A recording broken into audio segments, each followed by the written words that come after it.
Italy's richest city, high-tech, fast-paced Milan, bustles with confidence and style. The Milanese work hard and they play hard, and theirs is one of the most bewitching playgrounds in Italy.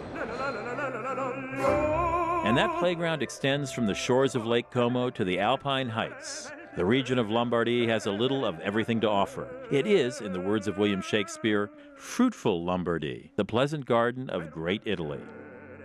Our journey begins in Milan. Then we drink in the delights of Lake Como and make forays to the city of Bergamo and the majestic Alps. Location, location, location. That's what's made Milan the commercial and financial capital of Italy. Over the centuries, Milan's position at the foot of the Alps, on the route between Italy and Northern Europe, created wealth and an entrepreneurial spirit that persists today. Finance and fashion, industry and innovation. Milan combines business and art with dazzling results. The city is famous not for ancient ruins or quaint streets, but for shopping, design, and style. That's not to say Milan is entirely without artistic treasures. One of the largest cathedrals in the world, the dramatic Duomo, rises over the city like an alpine peak. Hundreds of spires, thousands of saints, and a pack of gargoyles adorn the building. Over the centuries, the Milan Duomo kept generations of stonemasons and sculptors busy. Begun in 1386 and still in progress in the 19th century, the Duomo combines different styles from different time periods. To this day, when a project is running over schedule, the Milanese call it a Duomo. The vast interior can hold 40,000 people. 52 massive pillars divide the church into sections. Stained glass illuminates the church with dazzling reds and blues, much of it from the 15th and 16th centuries. Take the lift or a set of stairs to the roof of the cathedral and walk among the saints and spires for a fine view of Milan. Up here you can truly get inside and all around the lacy Gothic architecture.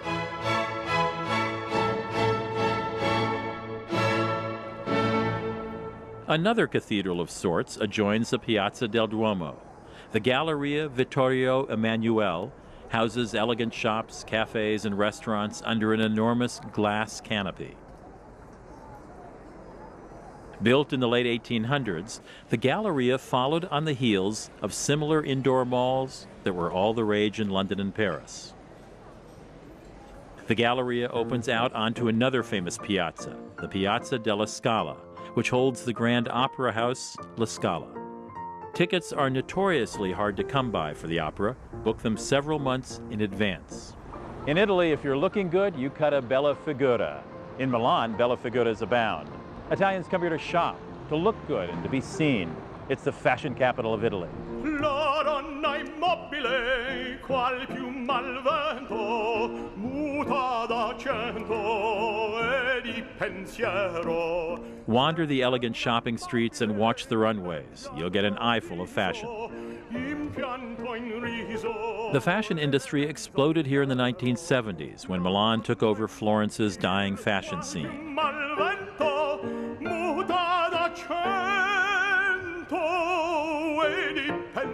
Increasingly, Milan offers ready-to-wear fashion that attracts a broad clientele. Today, Milan might well beat out Paris for fashion capital of the world. My friend Anna has joined me for a shopping spree. First stop, the Golden Quad, a 5-block section of town famous for its designer fashion. The window displays and store interiors alone are worth the visit. We stopped in at Brioni, a designer house known for outfitting men like Clark Gable and Pierce Brosnan of James Bond fame. Brione's women's line debuted in 2001. But if the prices in the Golden Quad are too steep, don't despair. Milan has plenty of alternative shopping areas. Discount stores called stockhouses sell last year's surplus for cut-rate prices. I found this store, Salvagente, by searching for Milan stockhouses on the internet.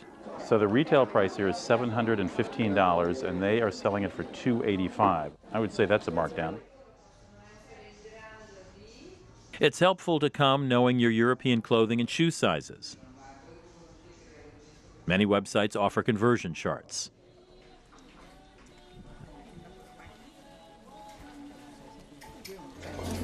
Oh, you like it? Isn't it great? I really like that. Is that okay? Bring cash. Salvagente accepts very few American credit cards.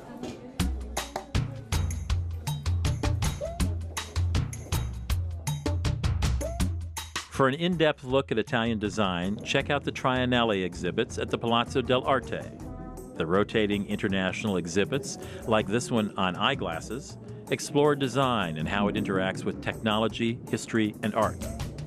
Here's the fascinating story of sight and how glasses evolved from vision aids to fashion accessories. Furniture, lights, high-tech gadgets, even the most mundane of household objects take on a new look at the Triennale's permanent collection of Italian design. From the spoon to the city, an Italian architect once said, describing how design should permeate all of life. In the 1950s, Italy's post-war boom created jobs for industrial designers, and many of Italy's elite architects and artists found work designing everything from seltzer bottles to TV sets. From a sleeping bag armchair to an homage to baseball's Joe DiMaggio, the collection reveals the great imagination and style put into everyday objects.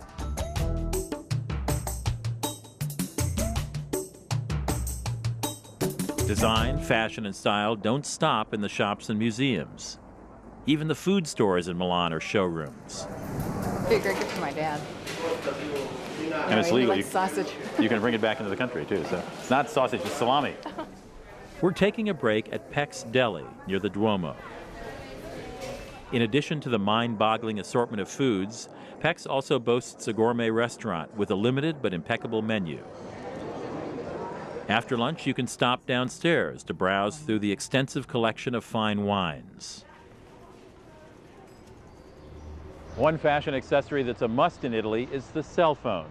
Aside from cutting a bella figura, it can really come in handy for everything from dinner reservations to tickets to museums or events.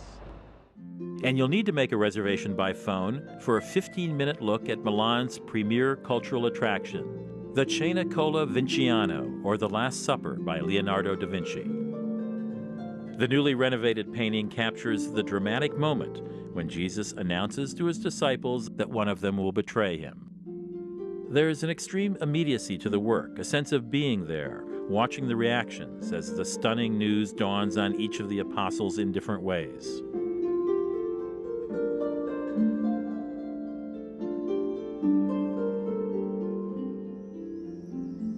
Now, as any Milanese will tell you, the stylish thing to do when you've had your fill of the sights and the shopping is to head out of town for an impossibly romantic villa by a beautiful lake.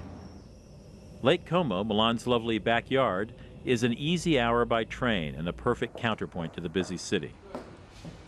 Lake Como is shaped like a running figure, with the town of Como on the left foot, the resort, the Villa d'Este, a bit further up the left leg, and the most spectacular scenery centered around the waist. Lake Como, one of the prettiest of the northern Italian lakes, has lured ancient Romans, stirred the Romantic poets, and inspired operas.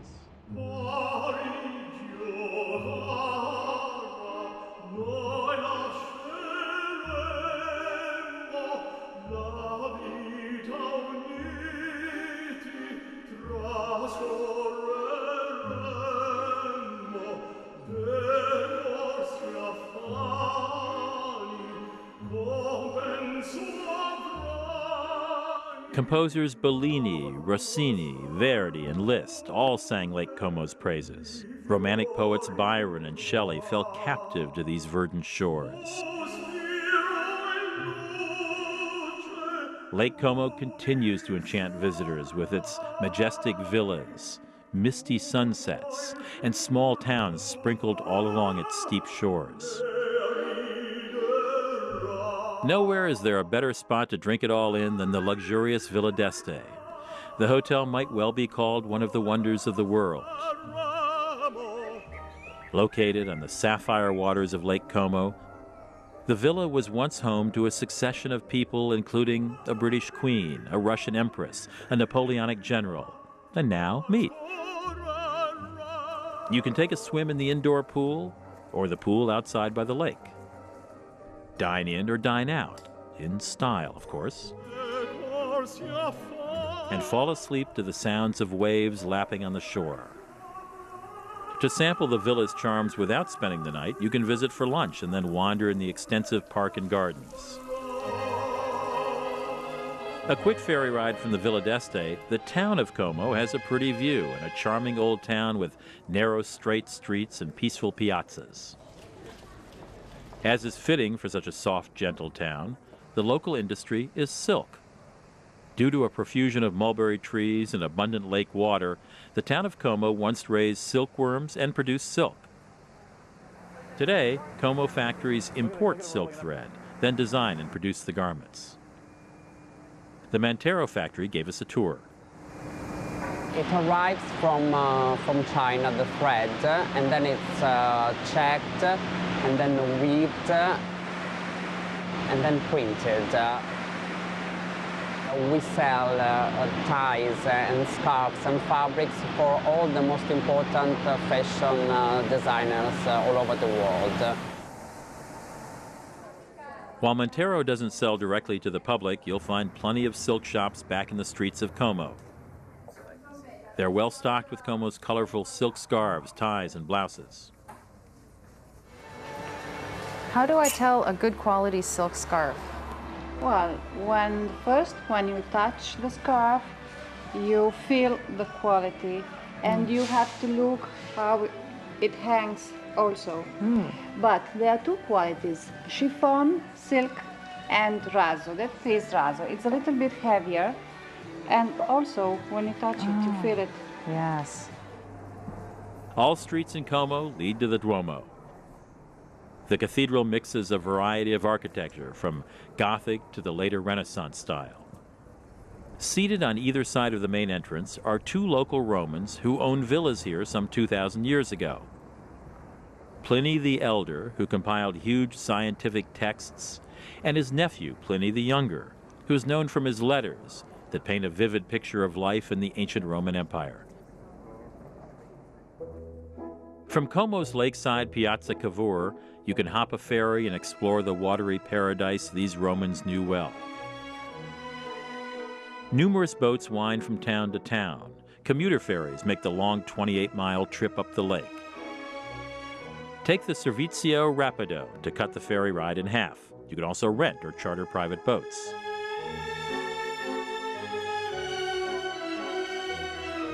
Though none remain, villas clung to these rocky shores in ancient Roman times. Many of Rome's elite vacationed here. Pliny the Younger actually had two villas on Lake Como. Pliny called his waterside villa Comedia. Here, he wrote to a friend, you may fish yourself and throw your line out of your room and almost from your bed as from off a boat.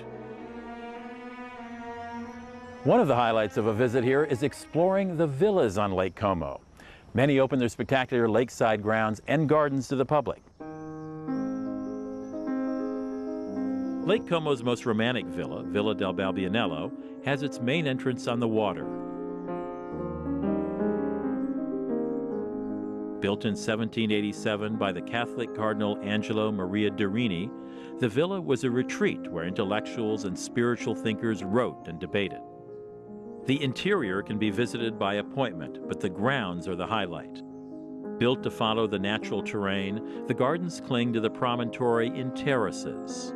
The Italian-style garden revolves around proportion. The width of a path or the height of a wall is all part of the design. Protected by the mountains and warmed by the sun, the microclimate of Lake Como fosters lush, verdant gardens. More than 50 small towns line the shores of Lake Como. Each is unique with its own villa, waterside promenade, and cafe for lunch. And once a week, the local market. You can spend days here hopping on and off the frequent ferries.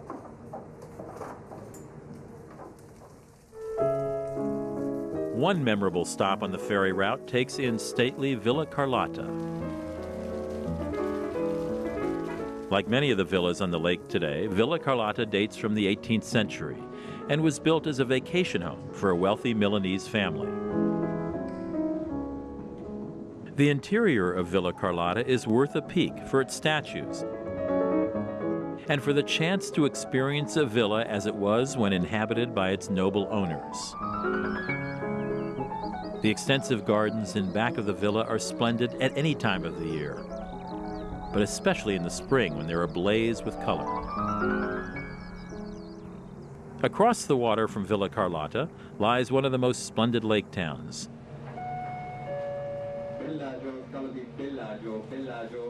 Oh so bella Bellagio, with its steep lanes, peach-colored houses, and dazzling waterfront, invites you to spend all day, or your whole life for that matter. Carving olive wood into decorative and household items is a tradition in Bellagio. We stopped in at Mario Tacci's shop to learn more about this Bellagio craft. This is a long story. About 200 years ago, somebody started to work the olive tree. We cut the tree in this way, and then we make a plank, and from a plank we do the bowl. This is a hard wood first. It lasts for many, many years, and it is nice grain to look. Each one is different. You will never get two pieces the same. Impossible. My great-grandfather started in 1855 for sure, and so he always worked the olive tree, and my grandfather, my father, me, now my son carry on the trade.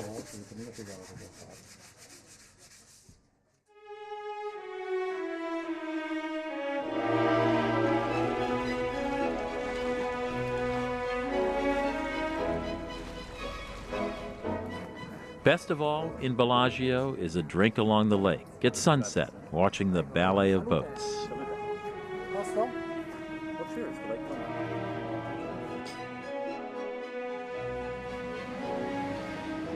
Romantic poet Shelley wrote of the view, "The lake exceeds anything I ever beheld in beauty.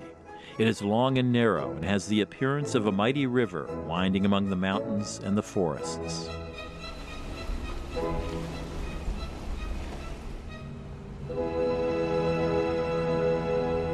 I've been so inspired by the beauty of Lake Como, I thought I'd try a little poem myself. You want to hear it? I'd like to chuck it all and forever stay at the lovely lake resort Villa d'Este. But the TV crew is forcing me to go onward to the ancient town of Bergamo. Actually, it sounds a little better in Italian. All right, okay, I'll stick to travel writing. How's this? An easy day trip from Lake Como takes in a medieval Lombard city, Bergamo. Ancient, proud, resilient. Through centuries of attacks by Huns and Lombards, the French and the Holy Roman Empire, Bergamo weathered the storm inside the walls of its upper town, or Città Alta. After centuries of strife, Bergamo became part of the Venetian Empire in the 1400s. With peace came prosperity, and some of the loveliest piazzas in Italy came into being. The bell in the Torre del Campanone in the piazza still tolls 100 times at 10 p.m. to announce the ancient curfew. The colorful Colleoni Chapel is named for the mercenary general Bartolomeo Colleoni, who served the Venetians valiantly and put his wealth toward improving Bergamo. Keep an eye out for the lion, the symbol of Venice and a tribute to Bergamo's benevolent rulers. Another Bergamo treasure is the cuisine. Just a stroll down the dark old main street uncovers the sweets and salamis particular to the area. My friend and food expert Daisuke Utagawa found this restaurant, the Trattoria da Arnella, which specializes in polenta dishes. How'd you learn about polenta? How did I learn about it? By eating it. Whenever I visit north, especially when I go skiing in north, everybody's eating polenta. I mean, to the point that you get sick of it by the end of the week, but you know, when you come back to it, it's great. This is cornmeal, basically. People up north, they eat more polenta than pasta. It takes a long time to make. It's not difficult, but you have to attend to the pot so it won't stick to it, and it's low heat, and you know, you stir it forever, pretty much. You gotta smell this. This is where it's at.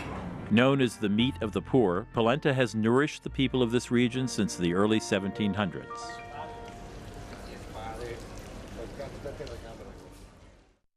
Stylish Milan, idyllic Lake Como, ancient Bergamo.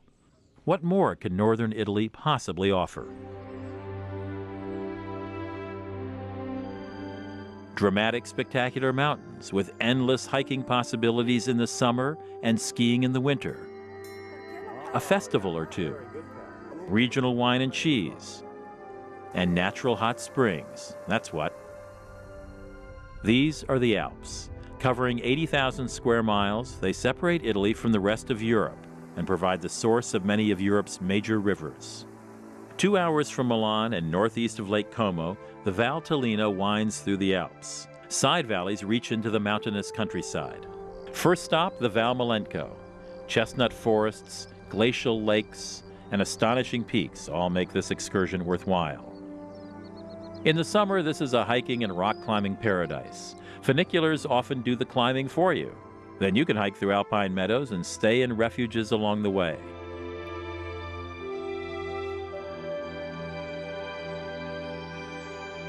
If you happen to visit at the end of September, be sure to catch the Festa del Alpeggio, which celebrates the beginning of autumn.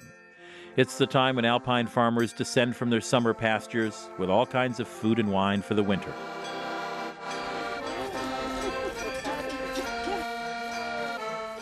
This is warm milk, and this is a milk that the local cheese is made from as well, and it's very good.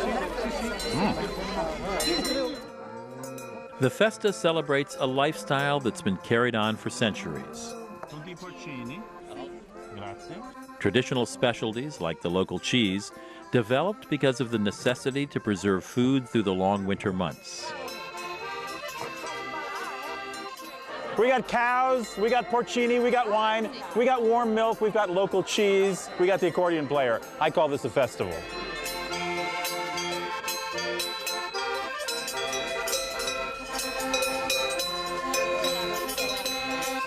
È buono, eh? Molto buono. È buono. Buono. For you? For you? Yeah. Oh, grazie mille. Thank you. Just west of the Val Malenco, another stunning valley, the Val Masino, winds into the mountains. The curative waters at the hotel and spa at the end of the road, Bagni di Masino, have been known since ancient times. Pliny the Elder extols the virtues of the mountain waters in his encyclopedic volume on natural history. Here we are. Ah, the mountain water. Oh, it's lovely.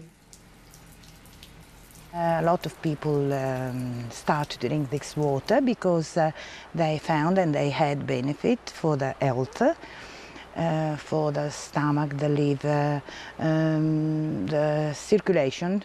They drink it, do they also bathe in it? They drink it, and also they bath in this water that makes your skin like a silk. Oh, now where does this water come from?